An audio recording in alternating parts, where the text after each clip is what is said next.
Hola, bueno chicos, ya estoy de vuelta. Hablé con la doctora y vamos a arrancar. ¿Ya? Vamos a dar la clase. Hay más de 30 personas, ¿sí? O sea que me parece que en honor a lo que no me comprometió ayer, pues vamos a hacer la clase y vamos a empezar un tema, no, bueno, dentro de lo que es la individualización de la farmacoterapia. Ahora vamos a empezar. Las anteriores clases lo que hemos visto es cómo la edad y algunos estados fisiológicos modifican la respuesta a los fármacos. Ahora vamos a ver algo aún más frecuente en la práctica clínica, que es el paciente enfermo. Porque la mayoría de los pacientes no van a estar sanos. Si tú vienen a buscarnos porque están enfermos. Y las enfermedades, especialmente en algunos órganos, pueden ser motivo de problema. Y aquí aparece pues un principio fundamental. La enfermedad cambia el comportamiento de los fármacos.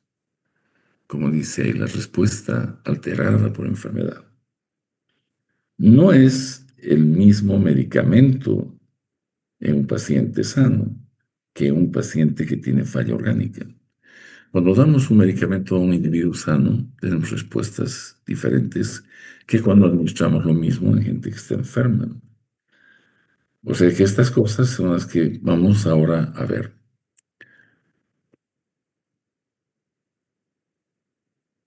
Esto puede afectar a cualquiera de las etapas. Eh, Miren, las condiciones que normalmente son las que ocasionan problemas, la insuficiencia hepática, la insuficiencia renal, la obesidad, la sepsis, la inflamación crónica. Esto puede afectar pues, procesos de absorción, distribución, metabolismo, excreción. Entonces, las enfermedades van a cambiar o van a modificar las respuestas hacia los fármacos. Pero en realidad hay dos fármacos, perdón, dos órganos que mandan en todo este problemita, que son el riñón y el hígado. Son los encargados del metabolismo y la excreción de los fármacos, los que terminan la acción del medicamento. Entonces, cuando tenemos un paciente con estos problemas, ya sea el hígado o el riñón, o los riñones que no funcionan bien, vamos a tener que individualizar el tratamiento.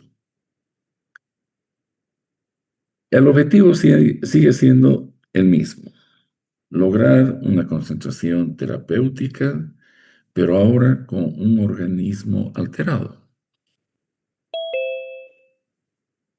Nuestro objetivo no cambió, pero vamos a tener que pensar que este organismo es diferente y la concentración plasmática puede ser algo que no nos vaya a resultar nada bueno. El abordaje, por lo general, la pregunta clave es ¿cómo ajusto la dosis? El problema está en la dosis. ¿Vamos a incrementar el intervalo o vamos a reducir la dosis? ¿O vamos a combinar ambas cosas? Y esto es algo que tenemos que pensar. Tenemos que tomar decisiones y las decisiones las tomamos nosotros, no las toma el paciente y tenemos que elegir una o la otra o ambas. Y dependiendo del tipo de fármaco, del efecto que busco, voy a elegir una de las tres opciones, porque no hay otra. Soy yo el que tiene que decidir, ¿verdad? Entonces, vamos a entrar al escenario más importante, que es el ajuste de la dosis en la insuficiencia renal. Si un fármaco se elimina por el riñón y el riñón falla, va a pasar con el fármaco? Se va a acumular. Esa va a ser la consecuencia lógica. Y esto no es teórico, esto es causa frecuente de intoxicaciones en la práctica clínica. Hay alto riesgo de que se acumule el fármaco y existen formas de saber si hay falla renal o no hay falla renal, midiendo la creatinina y la depuración a nivel del riñón. Por eso es necesario siempre medir la función renal, especialmente en gente susceptible a este problema, la gente vieja, la gente con alguna patología que pueda comprometer la función renal. No solo basta ver la creatinina, ¿no? Hay que tratar de ver todo el proceso de depuración.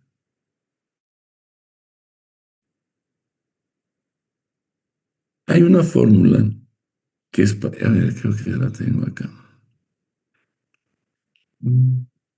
Siempre hay que ver si el fármaco se elimina por riñón, hay que tratar de ajustar la dosis, usar tablas de ajuste o fórmulas, y aquí viene la fórmula. Esta famosa fórmula es esta. Esta fórmula tiene un nombre. Se llama de Cockcroft-Gault. Es el nombre de los dos autores. Cockcroft y Gault son los que han creado esta fórmula, que nos permite ver cuánto hay que reducir la dosis en un paciente que tiene falla renal. Esto nos permite modificar y cuantificar qué tan reducido está el clearance y tomar decisiones racionales, lo más racional posible. Pero ojo, esto no solo se trata de un cálculo, se trata de decidir qué es lo que vamos a hacer.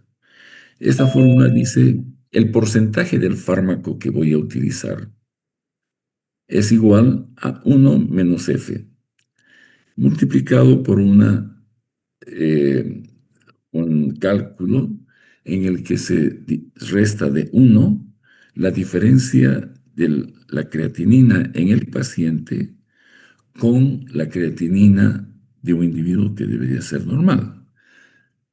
Lo normal con lo patológico, y sale una cifra. Esa cifra es la que vamos a interpretar como el porcentaje del total del fármaco a ser utilizado en cada dosis.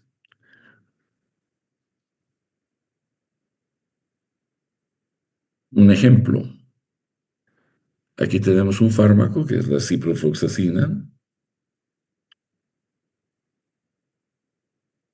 Este fármaco tiene 0,7, es decir, 0,7 sería la actividad renal.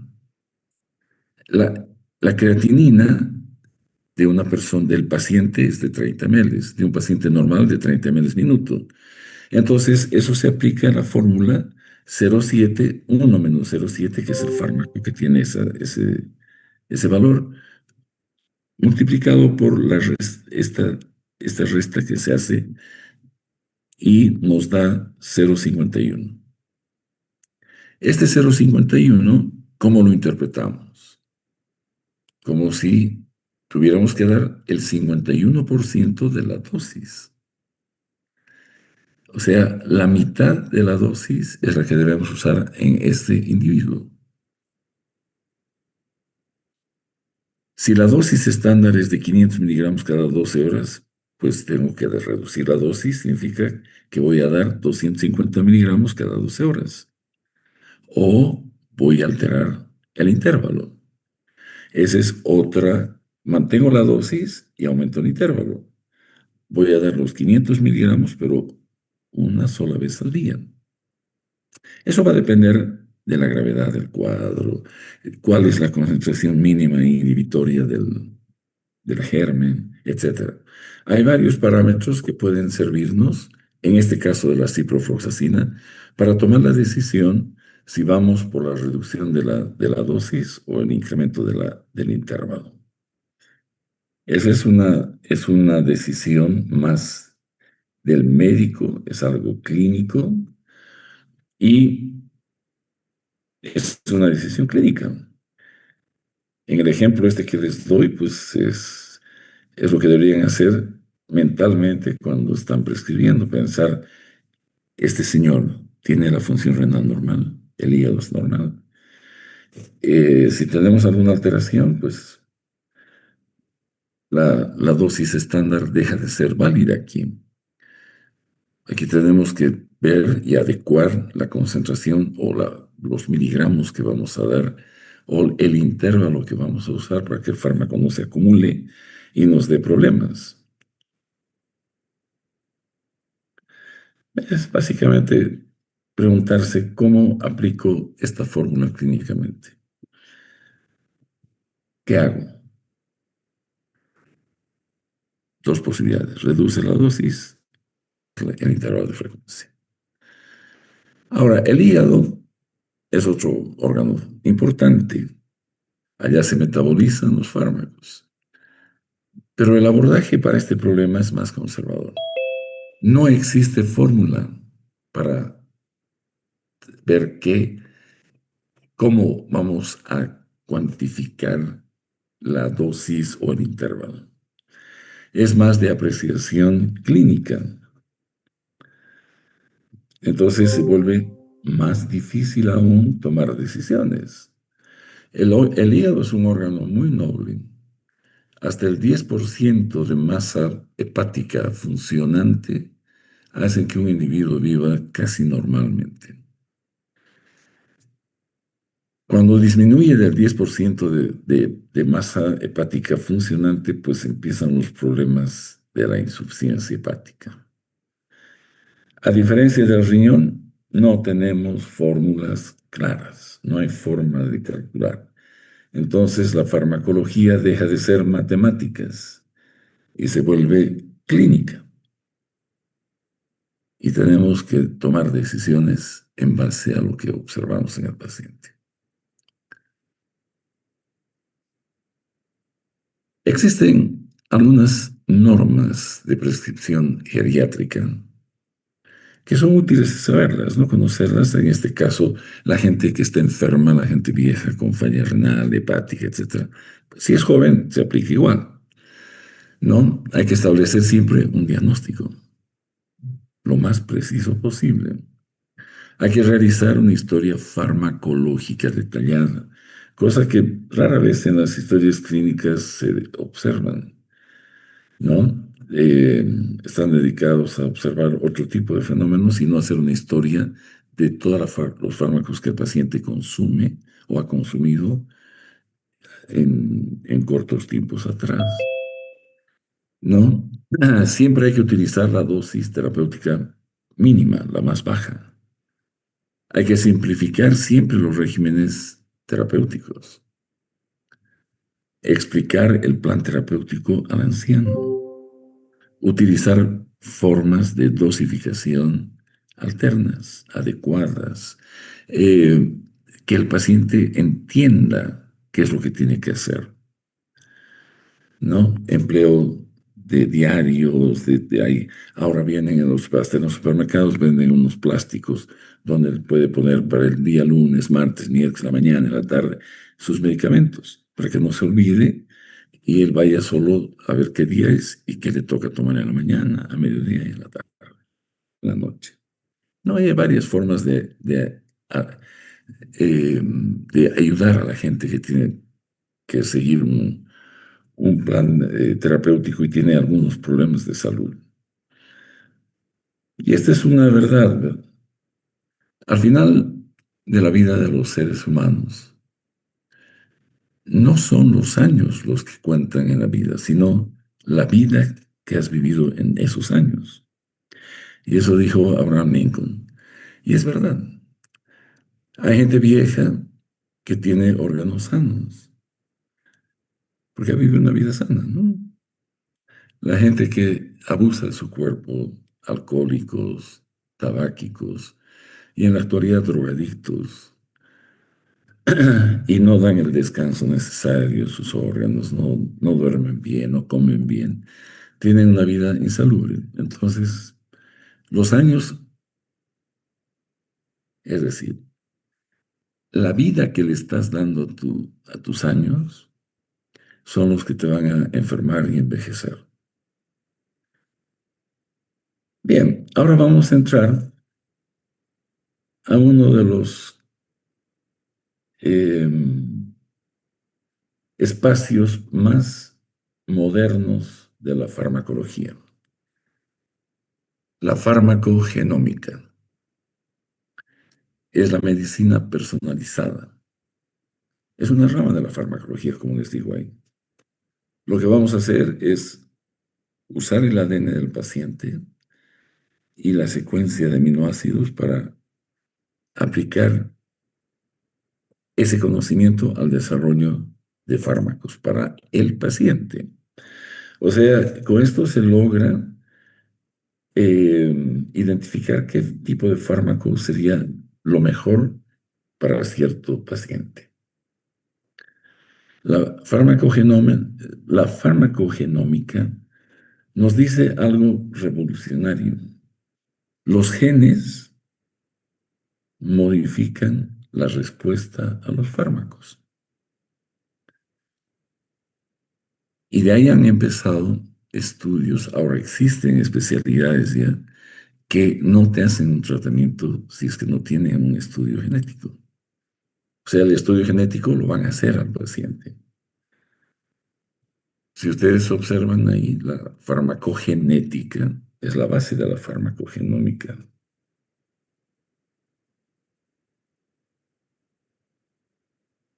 Y por lo general, el estudiar estas respuestas determinadas por la estructura genética permite pues explicarnos por qué los pacientes que tienen todo igual, todos los órganos, tienen riñón, tienen todo lo mismo, pero responden de forma distinta a los fármacos. Hemos dicho que la individualización es entender que una dosis llamada estándar en unos pacientes lo que le va a provocar es toxicidad, en otros los va a curar y en otros va a ser ineficaz, no va a trabajar. Entonces, ¿cómo es que puede suceder esto? La explicación viene justamente por la farmacogenética. Los sistemas metabólicos, los sistemas enzimáticos encargados de metabolizar los fármacos son diferentes en todas las personas. Hay determinantes genéticas que hacen que ciertos tipos de citocromo oxidasa y otras enzimas asociadas al metabolismo farmacológico estén pues diferentes en diferentes personas. Y esto ya no es teoría. En la actualidad ya se usa esto en la clínica. Y si vamos más adelante, la farmacogenómica, vamos a ver algo, es la importancia y su aplicación en la práctica médica. Por lo general, esta es una ciencia actual. Hay mucha gente que está estudiando farmacología clínica y farmacogenómica, asociados a ingeniería biológica y demás, en las que están aprendiendo a manipular genéticamente y determinar perfiles genéticos para el uso de fármacos de una manera eficaz y segura.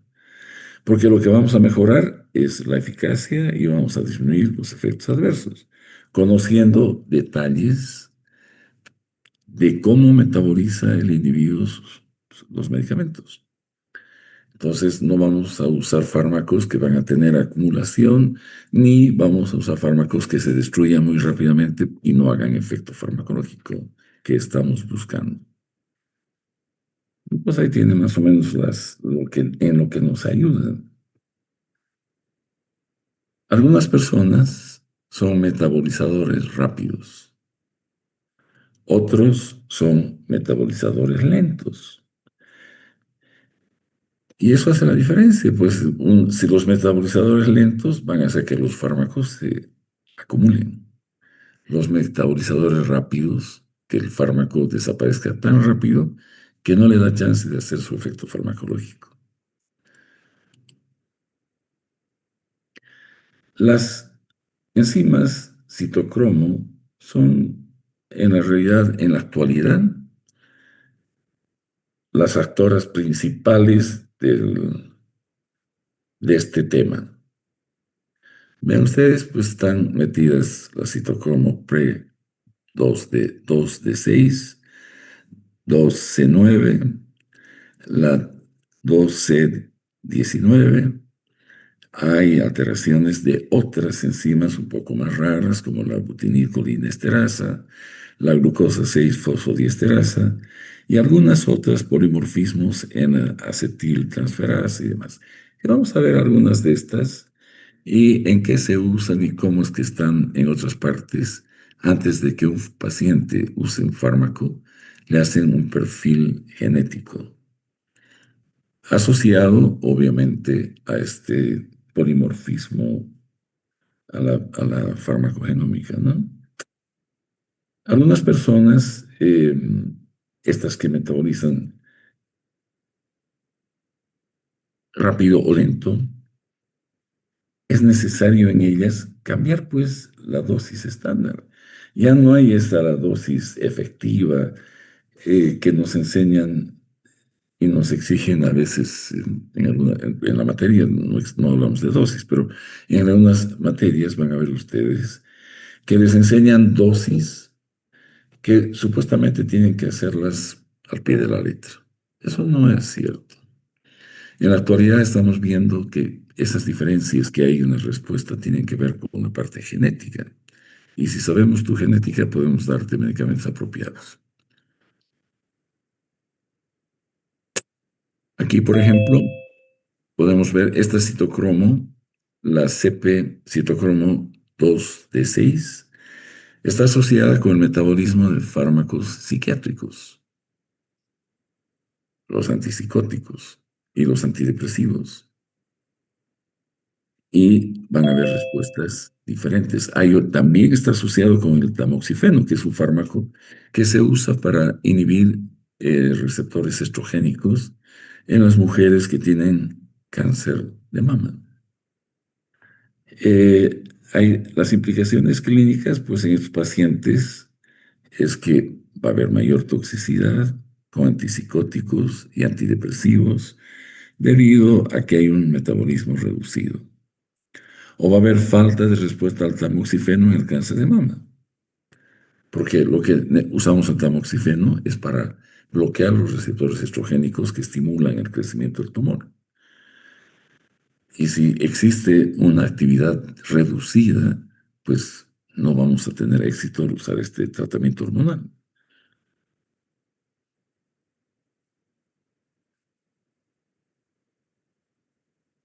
Esta es la enzima citocromo 2C9. 2C9. Esta está asociada con el metabolismo de la warfarina. La warfarina es un anticoagulante, un antagonista de la vitamina K, que se usaba antes con mucha frecuencia cuando había necesidad de anticoagular por largo tiempo a los pacientes y por vía oral. Este es un ejemplo, la warfarina, de este polimorfismo enzimático. Algunos pacientes necesitan dosis muy bajas y otros necesitan dosis altas.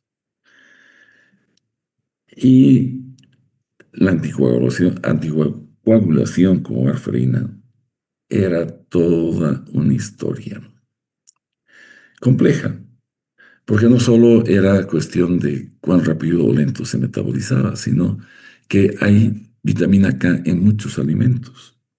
Y la vitamina K es un antagonista de la acción de la warfarina.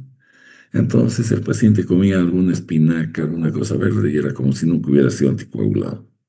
porque la vitamina K es la que antagoniza el efecto anticoagulante de este fármaco. Y el polimorfismo en esta enzima afecta a un gen que se llama el VCORC-C1. Este es responsable de los efectos variables, al menos en un 25% de la población que usa warfarina. O sea, imagínense, 25% de los pacientes que reciben warfarina tienen variaciones por alteración, un polimorfismo genético. Y si se reconoce ese polimorfismo, podríamos evitar hemorragias, problemas de acumulación del fármaco, etc. Es tener en transmisión directa la tabla de posiciones, donde se va a ir viendo quién va ganando más puntos, quién está quedando de primero, segundo, tercer, cuarto, quinto lugar. Hay alguien que está hablando. Mantenemos una transparencia y que no parezca que estamos dándole premios nada más a ciertas personas. Y con esto también les ¿Y qué es esto? Hay alguien que está vamos a ser bastante tajantes acá con las influencias. Entonces, chicos, está completamente prohibido el estar pasando las preguntas, las respuestas de sus amigos, especialmente los que vayan a estar en contenido. Nosotros vamos a estar bien pendientes de este tema. Ahora, el incentivo extra con premios es más que nada el que tenemos que buscar auspicios para estos. Nosotros tenemos como sociedad algunas cosas. Ah, ya se cayó. Les están dando instrucciones desde la sociedad de estudiantes, creo.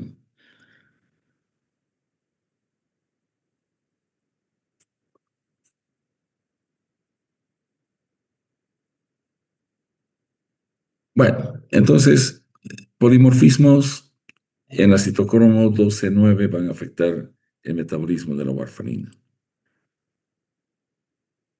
Este gen, el VCORC1, tiene que ver también, bueno, además de la warfarina como anticoagulante,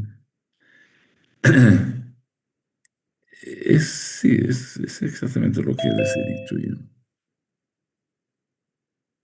La vitamina K y el bicorcuno con la vitamina K reducida y se forma esto. Entonces aquí, cuando se inactiva esto, no va a haber la inhibición de los factores dependientes de la vitamina K, que son el 2, el 7, el 9 y el 10. Y vamos a tener alteraciones no esperadas en la coagulación por un polimorfismo.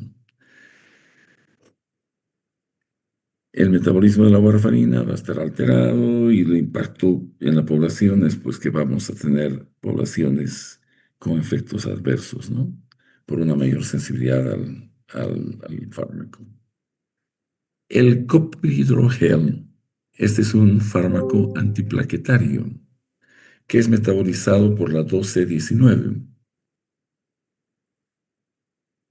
Este es otro ejemplo de polimorfismo genético que en este caso lo que necesita el copridrogel es ser metabolizado, porque cuando esta enzima lo metaboliza, lo activa, es un profármaco. Si no se activa, no funciona. Entonces tenemos un conflicto. Hay pacientes, imagínense un paciente que tiene angina de pecho. La probabilidad de que haga infarto es grande. Entonces, ¿cómo hacemos profilaxis del infarto? Vamos a darle antiplaquetarios, aspirina o el clopidogrel o cualquiera de estos fármacos de este grupo que son inhibidores de la agregación plaquetaria.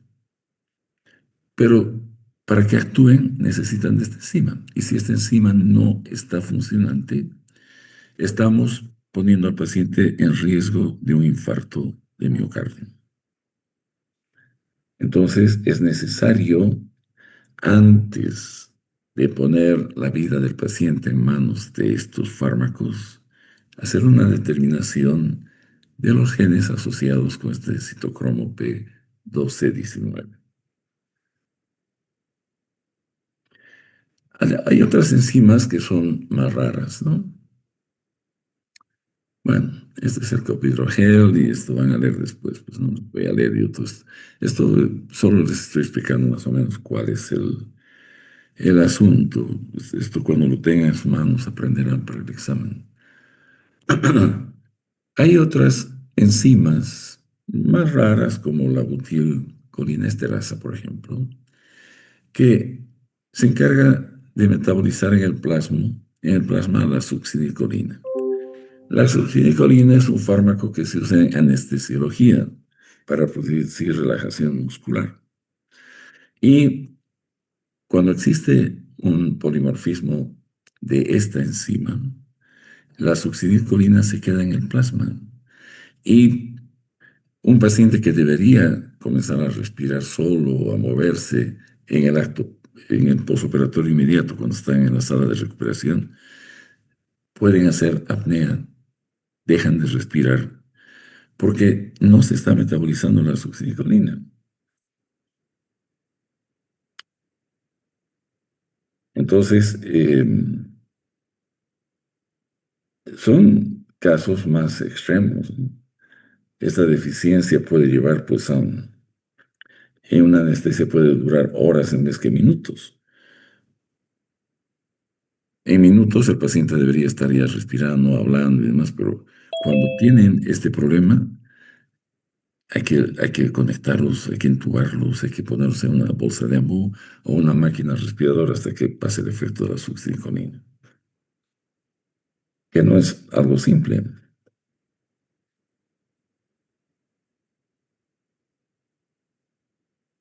Entonces aquí van a leer algo de lo que son las implicaciones, cuál es la función, qué impacto tienen y cuáles serían las consecuencias, ¿no? En una anestesia en la que estamos frente a un paciente con polimorfismo de esta enzima.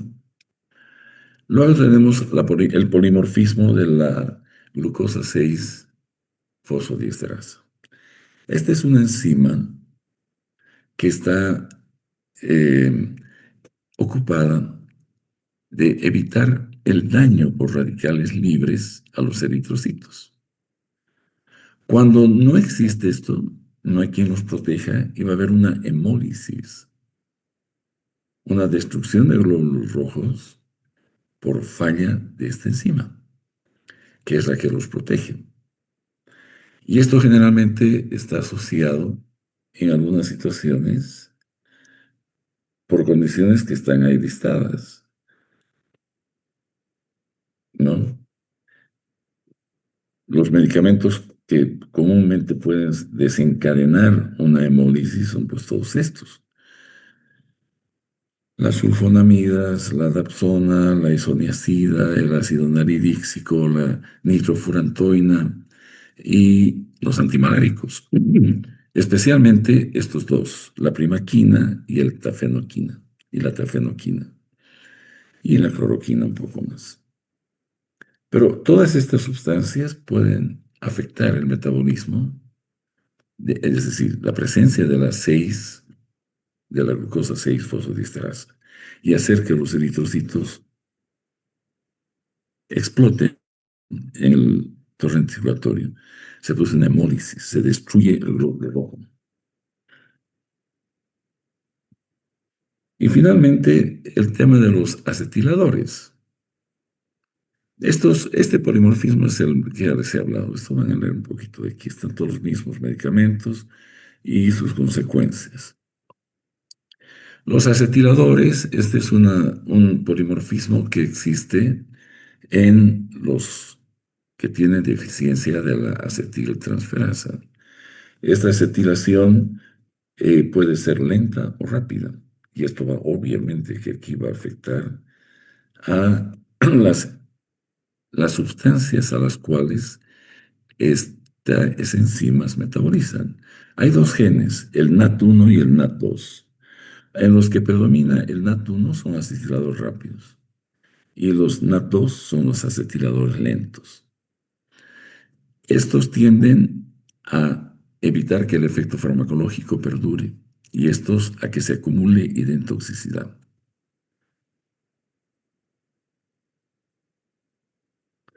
La isoniazida, por ejemplo, que es un fármaco que se usa en la tuberculosis, este compuesto produce neuropatía. Los acetiladores rápidos hacen hepatotoxicidad y los lentos neuropatía con la isoniazida. Dos efectos adversos diferentes de acuerdo a si se acumula o falta el fármaco en su lugar de acción. Aquí tenemos lo mismo. Los medicamentos que son afectados por esta acetilación, ¿no? La relevancia clínica, en qué casos son importantes, etc. Las aplicaciones clínicas eh, de estas alteraciones genéticas del metabolismo farmacológico se están utilizando en algunas áreas de la medicina, como por ejemplo la oncología. Este fármaco, que es el trastuzumab, que viene con el nombre de Herceptin, solo funciona en pacientes que tienen el receptor estrogénico 2. La 6-mercaptopurina, que es otro fármaco que se usa en las leucemias linfoblásticas, es un supresor inmunológico y depende de la TPM, la tiopurina metiltransferasa, otra enzima que está genéticamente determinada. Entonces, en estos pacientes oncológicos, en los que nosotros podemos producir toxicidad hematológica severa, se están haciendo en la actualidad en los centros oncológicos en Europa y Estados Unidos pruebas genéticas previas. ¿Para qué? Para saber si ellos van a tolerar estos medicamentos o vamos a producirle una hematotoxicidad severísima. Entonces, la idea es asegurar eficacia y evitar efectos adversos. La oncología se está beneficiando en algunos ejemplos que les doy como este. En la psiquiatría, los inhibidores selectivos de la recaptación de serotonina como antidepresivos dependen de la citocromo 2D6 que hemos estudiado y la 1219. Entonces, antes de dar antidepresivos a pacientes que van a recibir por una depresión endógena por largo tiempo este tipo de fármacos, lo que debemos hacer es un test genético. Y ese test genético nos va a ayudar a seleccionar el fármaco correcto y la dosis adecuada para él. Y así nos vamos a evitar los efectos secundarios o la falta de respuesta terapéutica. La depresión endógena es una de las causas de suicidio más común. La gente que se deprime, la gente que se mata, ¿no? Hay mucha gente que tiene depresión endógena, no es exógena. Exógena es cuando hay un evento externo que te deprime, que puede ser la pérdida de un ser querido, puede ser que te has aplazado en farmacología, estás deprimido. Pero eso se pasa.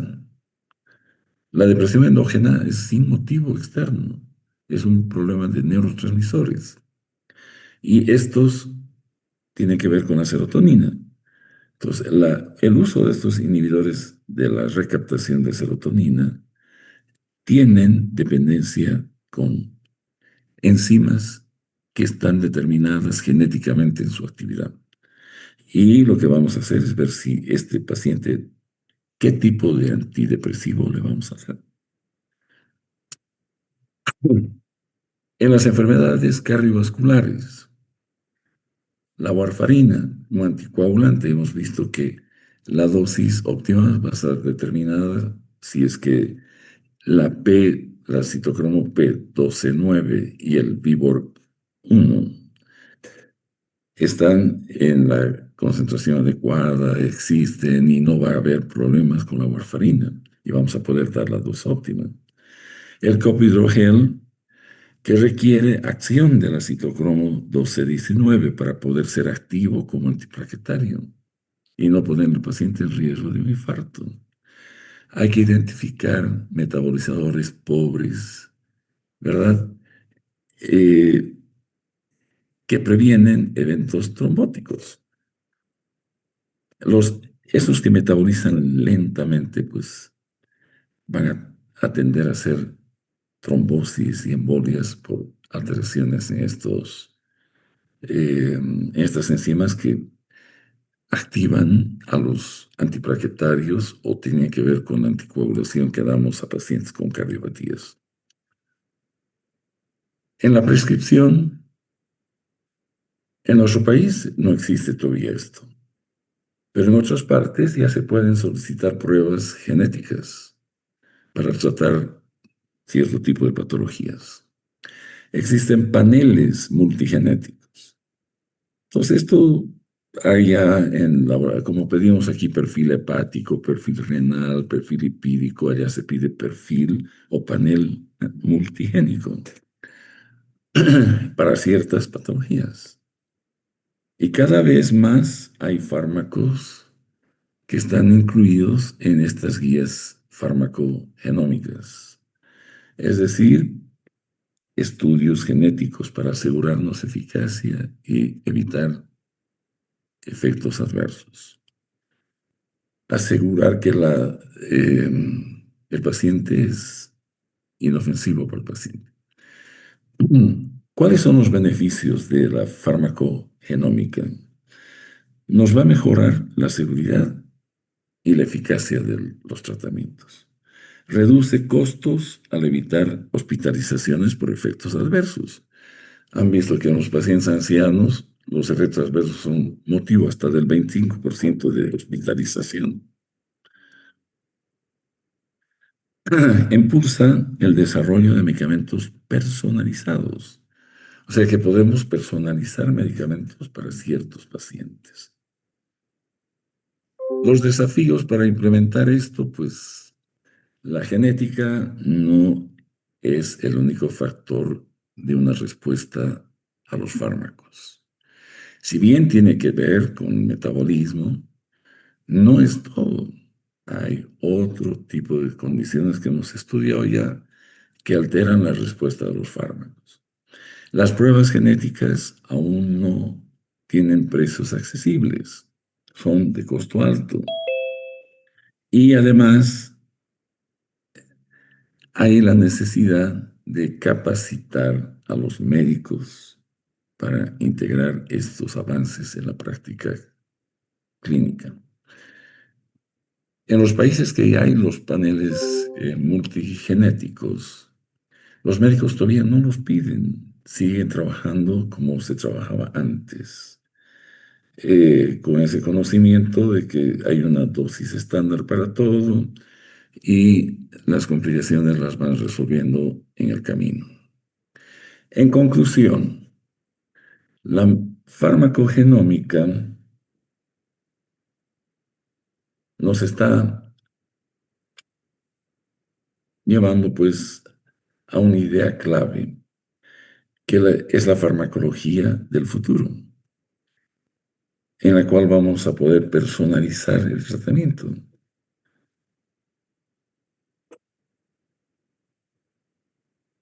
Está, está presente en algunos países, ¿verdad? Pero no en lo nuestro.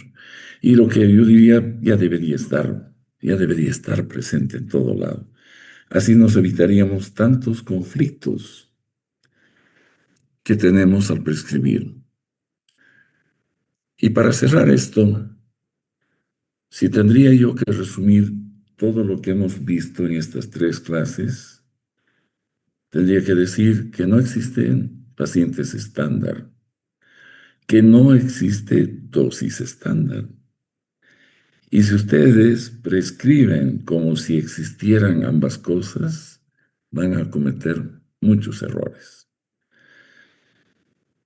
La buena farmacología no está en el fármaco, está en cómo lo adaptamos al paciente. No es el fármaco, eres tú que adaptas el tratamiento a ciertas situaciones que tú observas en el paciente para que esto sea un tratamiento individual. Bien, Entonces, con esto yo habría terminado el tema este de individualización de la farmacoterapia. La próxima semana vamos a hablar de unas sustancias llamadas mediadores locales o autacoides, que son sustancias que trabajan en la periferia, tienen efectos locales, donde están ubicados, y son un aspecto importantísimo en la farmacoterapia de algunas enfermedades. Entonces, los veo la próxima semana, que tengan un buen fin de semana largo, encomienden sus almas para que en farmacología les vaya bien. Chao chicos, hasta la próxima semana. Hasta luego, doctor, gracias, buenas noches.